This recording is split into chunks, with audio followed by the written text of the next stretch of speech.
எங்கே போயிட்டா அப்படின்னு சொல்லிட்டு எல்லா இடமும் வந்து ராகவ் வந்து தேடுறாரு. ஃபுல்லாகவே தேடிட்டே இருக்காரு. ஆனால் அபி காணோம். என்ன பண்ணுறது தெரியாமல் தவிக்கிறாரு. வீட்டில் எல்லாரும் வந்து அபி எங்கே போனான்னு தெரில அப்படின்றாங்க. அதை கேட்டு ராகவ் ரொம்ப டென்ஷன் ஆயிடுறாரு. உடனே அபியை போய் எல்லா இடமும் தேடி பார்க்குறாரு. கடைசியில் அபியை வந்து ராகவ் வந்து கண்டுபிடிச்சிடுறாரு. அப்போ அபியை பார்த்துட்டோன்னா அப்படியே வந்து அவருக்கு வந்து மூச்சே இறக்குது. ஏன் அபி இப்படிலாம் பண்ணுற அப்படின்னு சொல்லிட்டு ஓடி வந்து அப்படியே வந்து ஹக் பண்ணுறாரு. உடனே வந்து அபி வந்து வந்து என்ன பண்ணுறதுன்னு தெரியாமல் தவிக்கிறாங்க. அடுத்து வந்து ராகவ் கிட்ட அபி வந்து ஒரு நிமிஷம் அப்படின்றாங்க. என்ன அபி வா அபி வீட்டுக்கு போகலாம் அப்படின்னோடனே அதெல்லாம் நான் வர முடியாதுங்க அப்படின்றாங்க. ஏன் அபி இப்படிலாம் பண்ணுற, எனக்கு நல்லா தெரிஞ்சு போச்சுங்க, நீங்கள் வேணும்னே பண்ணிகிட்ருக்கீங்க எல்லா விஷயத்தையும். இந்த ஒரு பொண்ணுக்கு அநியாயம் நடக்கிறதுக்கு நான் விட மாட்டேன்.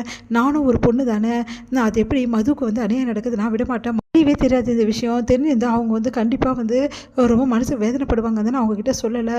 ஆனால் ஒரு விஷயம் நான் சொல்கிறேன், நீங்கள் வந்து மதுவுக்கு அநியாயம் பண்ண நான் விட மாட்டேன்.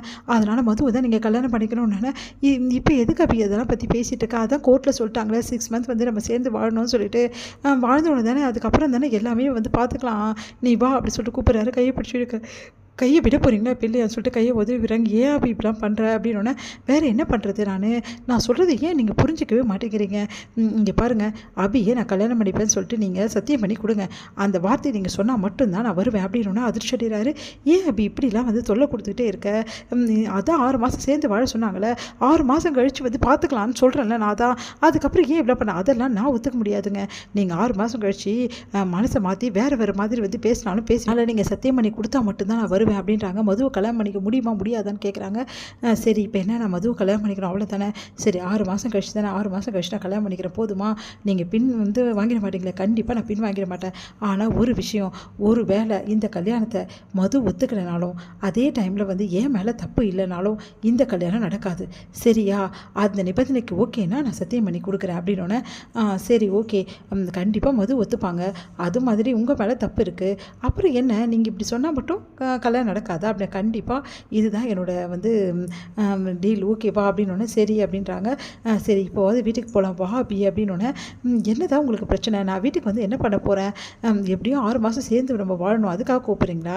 எனக்கு நல்லாவே தெரியும், ஒரு வேளை நம்ம இப்போ சேர்ந்து வாழலைன்னா பெரிய பிரச்சனை ஆகிடும், அதுக்காக தான் என்னை கூப்பிட்றீங்க, மற்றபடி என் மேலே உள்ள அக்கறை இல்லையா கூப்பிட்றீங்க, நான் இல்லைனாலும் உங்களுக்கு சந்தோஷம் தானே அப்படின்றாங்க. ஏன் அபி இப்படிலாம் பேசுகிற, நீ வா அபி, நீ இல்லைன்னு வீட்டில் எவ்வளோ பதறி போயிட்டேன்னு தெரியுமா, நான் ரூமில் போய் பார்த்தேன், அதுக்கப்புறம் வெளியே எல்லாருக்கிட்ட கேட்டேன், யாருக்குமே தெரியலன்னு சொல்லிட்டாங்க, உன்னை தேடி எங்கெங்கெல்லாம் அலைஞ்சு தெரியுமா அபி அப்படின்னு சொல்லிட்டு அப்படியே வந்து பார்க்குறாங்க. ஒன்றுமே புரியல அபிக்கு.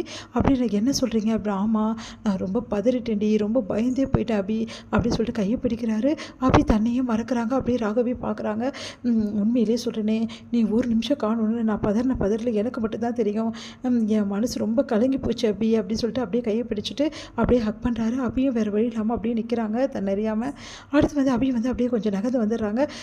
சரி நம்ம கிளம்பலாம் அப்படி சொல்கிறாங்க. இங்கே வந்து அபியை வந்து பார்த்துட்டு ஏமா இப்படிலாம் பண்ணுற, அதான் 6 மாதம் சேர்ந்து வாழணும், அதுக்கப்புறம் பார்த்துக்கலாம்னு சொல்லிட்டாங்கல்ல, அப்புறம் ஏமா இப்படிலாம் பண்ணிகிட்ருக்க அப்படி சொல்லிட்டு பாட்டியெல்லாம் கேட்குறாங்க.